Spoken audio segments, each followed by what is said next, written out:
I have a dream. 그 명연설을 한 마틴 루터 킹 주니어가 어제 1963년 8월 28일 날 워싱턴 DC에서 직업과 자유를 위한 행진을 하면서 했던 연설입니다.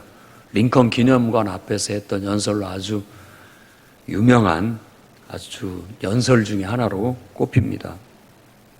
그가 이 연설의 두 번째 문단에다가 시편 30편 5절을 인용했습니다. 여호와의 진노는 잠시뿐이고 그 어지심은 영원하니 저녁에 눈물을 흘려도 아침은 기쁘리라 라고 이 말을 인용했고, 또 이사야 40장 4절 말씀을 인용했습니다. 골짜기마다 도두어지며 언덕마다 낮아지며 고르지 아니한 곳이 평탄하게 되며 험한 곳이 평지가 될 것이다 라고 하면서 그는 나에게 꿈이 있습니다. 언젠가 이 나라가 깨어나서 우리 모든 사람이 공평하게 창조되었다는 자명한 이념을 선봉한다는 미국의 신조 안에 깃든 참뜻 속에서 살아가는 것이 그 꿈입니다 라고 그렇게 외쳤습니다.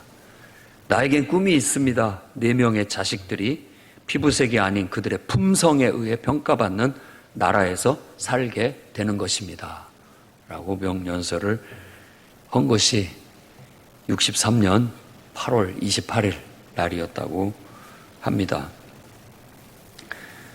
SBS 뉴스에서 한 이야기를 들었습니다. 담배 사와 조롱하고 때린 10대들, 그 할머니를 시장에서 이렇게 나물 캐다가 팔아서 살아간 할머니를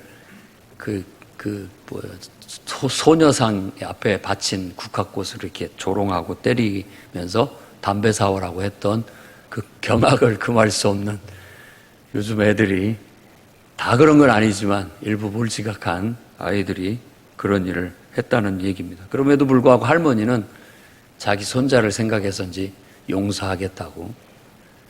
그거 죄를 물어 따지면 뭐 하겠습니까? 아이의 창창한 앞날을 생각한다면 그것이 폐가 안 되고 누가 안 되기를 바라는 그런 바람을 말했다고 하는 이야기를 들었습니다. 이 두 가지의 극명한 이야기. 그리고 또 한 사람을 말하고 싶은데, 김규식이라는 독립운동가입니다. 아버지가 고종황제 앞에 상소문 올렸다가 유배당합니다. 어머니는 4살 때 돌아가셔버려요. 그러니까 숙부들의 손에 길러졌는데 도저히 애가 울어대고 까탈스럽고 이래가지고 못 키운다고 해가지고 그때 당시 언더우드가 만든 고아원에 보내집니다. 그러니까 그 어린 나이에 고아원에 가가지고 자라는데 아무튼 좀 성질이 까탈스럽고 좀 고약했던 것 같습니다. 어려서부터. 청소년기에서도 계속 거기에서 자라게 되는데 결국 언더우드의 고아원에서 또 그가 세운 학교에서 교육과 훈련을 받으면서 자라 결국은 제가 봤을 때는 100% 삐뚤어질 수밖에 없었던 99.9% 삐뚤어질 수밖에 없었던 한 아이. 모르죠. 또 제대로 살아났을 수도 없을, 아마 일찍이 그러다가 영양실조로 죽어 버릴 수밖에 없었던 한 아이를 결국은 하나님의 사랑으로 키워내 나중에 언더우드의 비서가 되고 임시정부 활동을 하면서 이 나라를 위해서 파리 조약에 우리나라의 독립을 주장하러 가가지고 물씬 애를 썼던 그런 훌륭한 이 나라의 지도자가 될 수 있었습니다. 나중에 언더우드 선교사에 의해서 미국에 가서 유학 가가지고 영문학 석사 학위까지 받아가지고 우리나라에 와서 교수도 하고 여러 가지 많은 일들을 했던 사람 중에 하나입니다. 오늘 우리가 읽은 이 본문 시편 59편은 사울 왕이 다윗 왕을 잡아 죽이려고 그 집에, 다윗의 집에 자객을 보내서 애워싼, 포위한 그런 사건을 배경으로 하고 있습니다. 오늘 시의 내용 속에는 다윗은 자기는 아무 잘못이 없다, 나는 무고하다라는 걸 하나님 앞에 주장하고 하나님께서 정의를 바로잡아 주시기를 간절히 기도하는, 하나님이 심판을 내려주시기를 기도하는 내용으로 구성된 노래입니다. 이런 노래들을 다스헷이라고 소개를 하고 있어요. 알은 영어로 낫입니다. 다스헷이라고 하는 것은 파괴하지 말아라, 손상시키지 말아라, 이런 뜻을 갖고 있습니다. 그러니까 손상시키다라는 뜻을 갖고 있죠. 파괴하다. 그러니까 낫이 붙었으니까 파괴하지 말아라, 손상시키지 말아라, 훼손시키지 말아라, 잘라내지 말아라, 그런 의미를 갖게 되는 겁니다. 우리가 본 지금 이 57, 8, 9 이 세 편이 다스헷으로 되어져 있어요. 그리고 나중에 뒤에 가면 한 편이 더 나오긴 합니다만 총 시편에는 4개가 있고 연속적으로 이 2권에 다스헷이라는 시편이 세 편이 들어 있습니다. 연속적으로 57, 58, 59편이죠.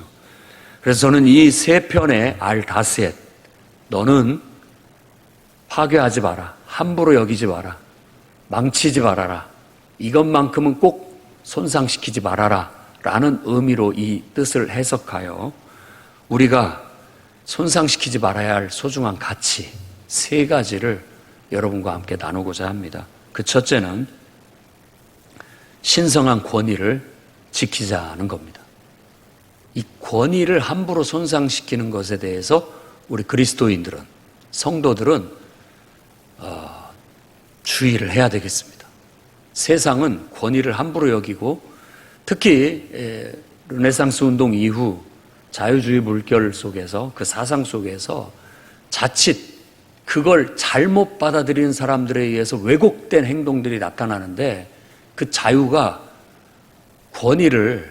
신성한 권위를 손상시키는데 함부로 하는 그런 우를 범할 확률들이 높아졌습니다. 소수의 인권을 존중하고 또 자유를 존중해주다 보니까 자신의 본분이나 자기가 지켜야 할 것들을 먼저 지키고 나서 자기 권리를 주장해야 되는데, 되먹지 않은 그런 인격을 가진 사람들이 자유라는 이름으로 권위를 함부로 손상시키는 일들이 이 사회에 비일비재하게 일어나고 있습니다. 아까 말했던 그 고등학생도 아마 그런 영향을 받아서 그런 일들을 한 것이 아닐까 싶습니다. 또 정말 세상을 경악하게 했던 그 아파트 관리인의 자살로 알려진, 차가 앞에 주차되어 있으니까 그 차를 밀려고 갔다가 왜 내 차를 건드냐라고 해가지고 시비를 걸어 폭행을 당하고 무시와 멸시를 당했던 경부원이 너무나 억울하다고 죽으면서 유서를 쓰고 죽어서 알려지게 됐죠. 그 모든 사건들이 왜 이렇게 함부로 하는지, 모든 것들이 왜 이렇게 무시되지는지 잘 모르겠습니다만은 성경이 기록된 당시에도, 다윗이 살던 시대에도 그런 일들이 있었다라는 걸 알 수 있고, 오늘날 사회에도 그런 일들이 비일비재하게 일어나고 있다라는 걸 알 수 있습니다. 세상에는 지켜야 할 소중한 가치가 있습니다. 그 첫 번째를 말씀드린다면 정말 이 신성한 권위라고 생각해요. 57편은 다윗이 사울을 피해서 굴에 숨어 살던 때입니다. 광야 굴에. 그런데 사울이 그를 죽이려고 군대를 이끌고 왔다가 그 동굴 속에 들어가서 죽임을 당할 뻔한 일이 2번 있었는데, 그때마다 다윗 왕이 자기 부하에게 하나님의 기름 부은 말을 부은 자를 내가 손을 들어 죽이는 게 옳지 않다 라고 하면서 자기 부하, 특히 이 자기의 쌍칼이라고 할 수 있는, 행동대원이라고 할 수 있는 아비새한테 죽이지 마라 라고 그렇게 말하게 됩니다. 사무엘상 26장 11절에 내가 손을 들어 여호와의 기름 부음 받은 자를 치는 것을 여호와께서 금하시니 너는 그의 머리 곁에 있는 창과 물병만 가지고 가자 라고 해서 그 왕의 권위를 지켜줍니다. 자기한테 해롭게 했던, 자기를 죽이려고 왔던 왕임에도 불구하고 그의 신성한 권위를 손상시키지 않았다라는 것을 57편은 강조하고 있는 거예요. 그뿐만이 아니라 다윗이 왕위에 즉위했을 때 그를 죽이려고 했던 사울 왕의 머리를 들고 와가지고 공로를 내세우 보상을 받으려고 했던 한 병사, 그가 와서 제가 이렇게 왕의 철천지 원수의 목을 가지고 왔습니다 라고 했을 때 다윗 왕은 오히려 그를 책망하여 네가 어찌하여 손을 들어 여호와의 기름 부음 받은 자 죽이기를 두려워하지 아니하였느냐. 네 피가 내 머리로 돌아갈지어다. 내 입에 내게 대하여 증언하기를 내가 여호와의 기름 부음 받은 자를 죽였노라라고 합니다. 그래서 결국은 포상을 받으러 왔다가 죽임을 당하는 그런 판결을 받게 되었다라는 것. 이런 모든 것들이 바로 신성한 권위는 소중하게 지켜져야 된다라는 겁니다. 이게 왜 중요하냐? 사회적인 질서와 사회적인 어떤 수준을 유지하기 위해서입니다. 이런 것들이 함부로 여겨지게 되면 그야말로 막 가는 세상이 됩니다. 우리 주위에 한번 잘 생각해 보시기를 바랍니다. 혹시 이런 신성한 권위를 함부로 여기는 일들이 너무 많이 일어나고 있지 않은지, 부모를 고소하는 자녀들, 그리고 또 지도자에 대해서 함부로 말하고 욕하고 무시하는 일들, 판사의 판결을 믿지 못하는 사회 풍토, 이거 어떻게 해야 됩니까? 하나님께서는 우리에게 신성한 권위를 세우시고 세상의 질서와 평화를 유지하기를 원하고 계신다는 걸 아셔야 되겠습니다. 그러니 신성한 권위 중에 하나인, 우리에게 있어서는 가장 신성한 권위인 하나님의 권위, 하나님을 함부로 여겨서는 안 되겠습니다. 또한 교회의 권위, 교회도 함부로 우리가 말해서는 안 됩니다. 누가 주변에서 교회를 폄하하고 욕하고 잘못된 것들을 비하하고 말한다 할지라도 여러분들은 그런 데 편승하지 않기를 바랍니다. 절대 성도들의 입에서 교회를 욕하는 일은 없어야 되겠습니다. 더 나아가 교회 신앙을 가진 성도들이 목회자를 욕하는 일이나 또 성도들을 욕하는 일에 편승해서는 안 됩니다. 신성한 권위, 뭔가 지켜야 할 건 지켜야 돼. 다윗 왕이, 사울 왕이 폭정을 하고 불의를 행하고 했다 할지라도 죽이지는 않았어요. 그걸 손상시키지 않으려고 했던 것처럼 우리들도 사실 잘못된 것은 잘못된 것이고 고쳐야 할 것은 고쳐야 할 것이지만 그래도 우리 입으로 그런 일은 없어야 되겠다라는 겁니다. 그것이 성경의 가르침이에요. 여러분들의 부모, 물론 잘 못하는 것도 많고 잘못되게 행하는 것도 많고 또 부당하게 체벌을 가하는 일들도 있을 겁니다. 그럼에도 부모의 소중한 권위 지켜줘야 됩니다. 지켜줘야 되는 거예요. 넘지 말아야 될 선이 있다라는 거예요. 그 지도자들도 마찬가지입니다. 잘못된 지도자들도 많고 또 진상인 지도자들도 있고 여러 가지로 고쳐야 할 부분이 많은 지도자들도 있지만 그냥 그 지도자의 권위 자체를 무시하고 멸시하고 불신하는 풍토는 막아져야 되겠어요. 누가 지도자가 되려고 하겠습니까?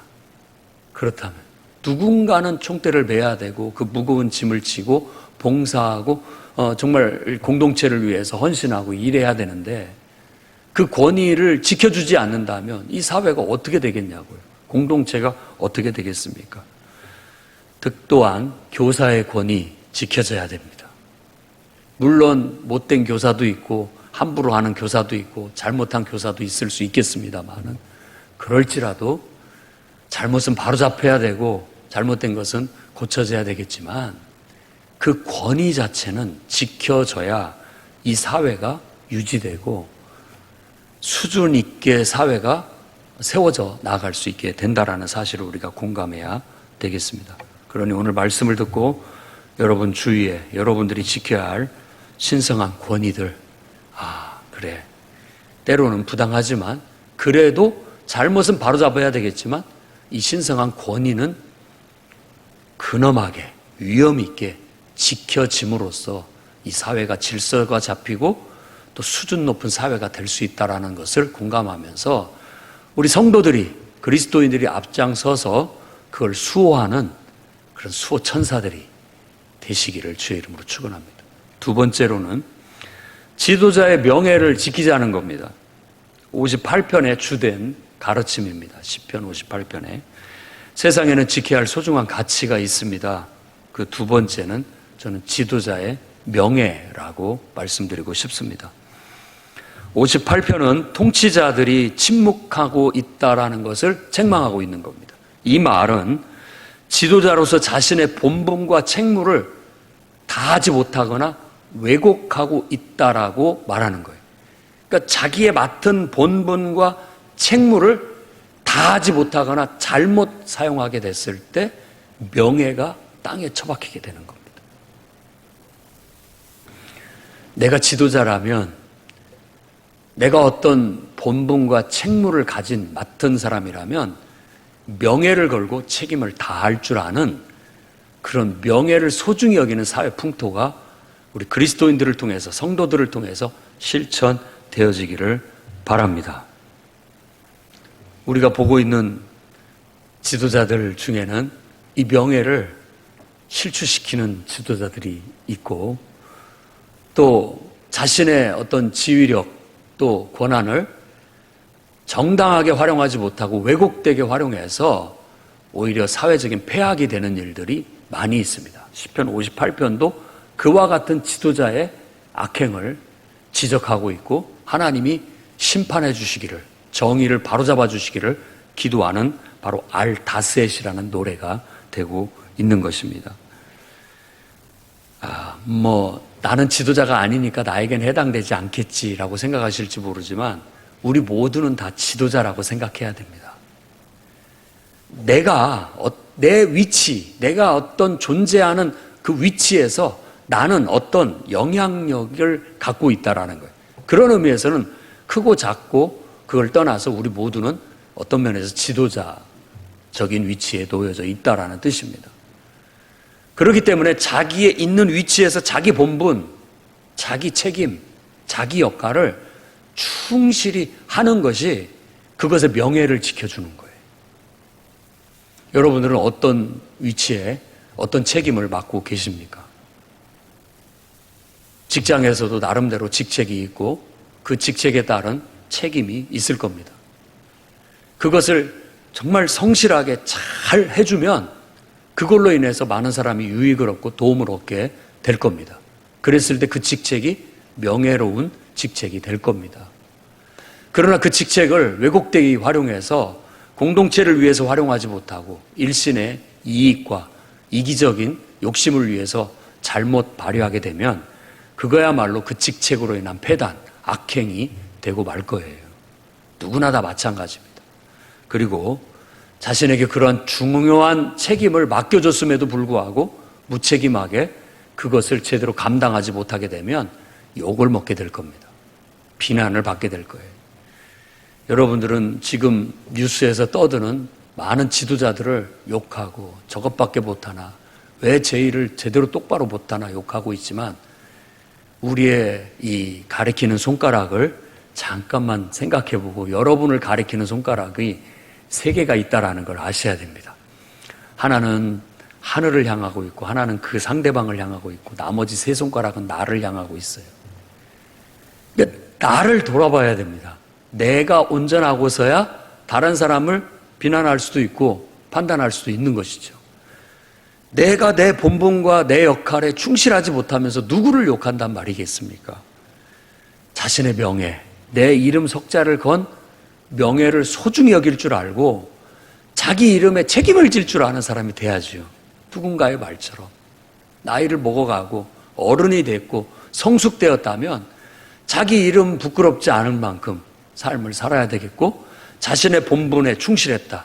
부모는 부모로서의 충실, 직장 내에서는 직장 내에서의 직분에 충실, 이 사회 속에서는 어른으로서의 충실함, 자신의 본분, 자신의 역할, 자신이 감당해야 할 책무를 스스로가 인정하고 그 명예를 지켜나갈 줄 아는 그런 소중한 사람들이 되어주시기를 바랍니다.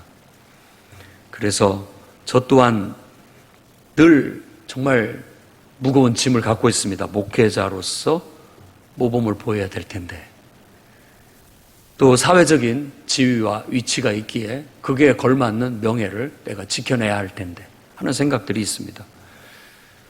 저뿐만 아니라 모든 성도들도 항상 예수님의 가르침과 성경의 사상, 이걸 배운 사람들로서 세상에 모범이 되고 존경받을 만한 빛과 소금이 될 수 있도록 힘써야 되겠다는 것입니다. 그래서 모범이 되는 부모가 되어 주십시오. 모범이 되는 직장의 상사들이 되어 주십시오. 모범이 되는 사업장의 오너들이 되어 주십시오. 모범이 되는 어른 역할 되어 주시기를 바랍니다.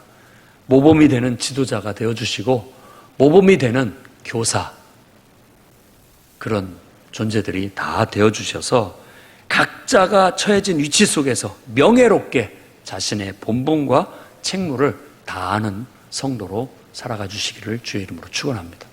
세 번째로는 의인의 의로움을 지키자는 겁니다. 세상에는 지켜야 할 소중한 가치가 있습니다. 그 세 번째로 말씀드리고 싶은 것은 의인, 특히 그 의인의 의로움, 이것은 소중하게 존중받아야 되고 막 이렇게 널리 퍼뜨리고 증진시켜야 될 그런 위대한 정신이라 할 수 있겠습니다.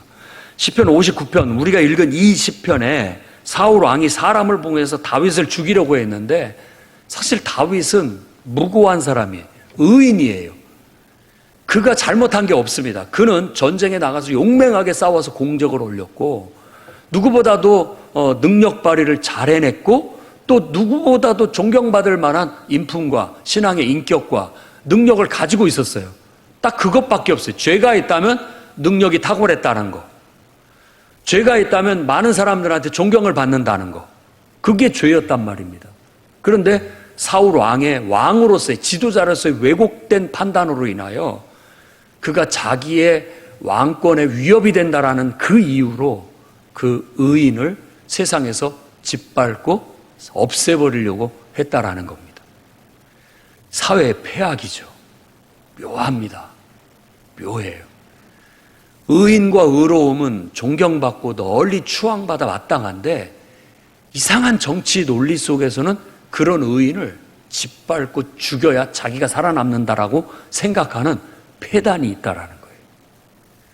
우리가 지금 살아가고 있는 이 세계 속에, 이 나라 속에 그런 일들이 간혹가다 이루어지고 있고 암암리에 이루어지고 있다라는 사실이에요. 얼마나 참 악한 세상입니까? 우리 성도와 그리스도인들은 기독교 정신을 가지고 정말 예수 그리스도의 가르침을 실천한 사람이라면 언더우드처럼 정말 이 사회에 연약한 존재, 가만히 냅두면 없어질 존재, 사회 악이 될 수 있는 존재라 할지라도 그들을 그리스도의 사랑으로 품고 가르쳐서 이 사회의 의인으로 배출을 하고 그가 이 사회와 공동체를 위해서 의로운 행위를 할 수 있는 인격을 키워내주는 그런 역할을 해야 되겠어요. 우리 교회가 그런 역할을 하기를 바랍니다. 이 교회에 출석하고 이 교회 교육과 가르침과 제자 훈련과 사역 훈련을 받은 사람들이 정말 세상에서는 못된 사람일 수 있고 또 악한 그런 본성들을 다 가지고 있는 사람이지만 그런 사람들이 신앙의 인격으로 다듬어지고 길들여져서 변화되어져 세상에 나아가 의인이 되고 또 세상에 나아가서 각자가 의로운 행위를 누가 인정해주든 인정해주지 않든 자기의 능력을 발휘하고 자신의 본분을 다할 줄 아는 그런 사람들이 되어서 세상을 밝히는 등불이 되어야 되겠고 더 나아가서는 그런 사람들을 발굴해서 세상이 무시하고 짓밟으려고 하는 그런 인간을 우리가 지켜주고 보호해줘야 되겠습니다. 의인을 보호해주고 의인들이 의로움을 높임을 받을 수 있도록 치하해줘서 이 사회가 의인과 의로움이 널리 퍼져서 그야말로 살기 좋은 세상, 그런 세상이 되기를 바라는 거예요. 마틴 루터 킹의 연설도 바로 그것을 바라는 연설이었다고 믿습니다. 그가 성경을 인용한 것도 바로 성경의 가르침이 바로 그것을 가르치고 있기 때문이라고 믿었기 때문인 것입니다. 교회를 다니고 예수 믿으면 다 뭔 소용이냐? 소용이 있습니다. 사람을 사람답게 만들고 사람을 의인으로 변화시키고 의로운 행위를 할 수 있도록 가르치는 것이 교회이기 때문입니다. 그런 의미에서 교회는 세상에 빛이고 그런 의미에서 세상의 소금입니다. 없어서는 안 될 소중한 존재예요. 다시 한번 오늘 이 말씀을 통해서, 주일 말씀을 통해서 여러분들이 지켜야 할 소중한 가치, 이 세 가지를 우리 사회의 수준을 위해서 신성한 권위가 지켜질 수 있도록 여러분들이 수호자가 되어 주십시오. 여러분들이 나름대로 사회에서 자신의 맡은 바 본분, 역할을 충실히 감당하며 자신의 소중한 명예를 지킬 줄 아는 지도자로서의 명예를 소중히 여기는 그런 삶을 실천해 주시기 바랍니다. 우리 사회의 의인들을 항상 높여주고 그의 의로움을 높이 칭찬해서 그것이 귀감이 되고 모범이 되어 사회를 밝히는 일에 저와 여러분이 앞장서 나가주시기를 우리 주님의 이름으로 축원드립니다. 기도하겠습니다. 거룩하신 주님,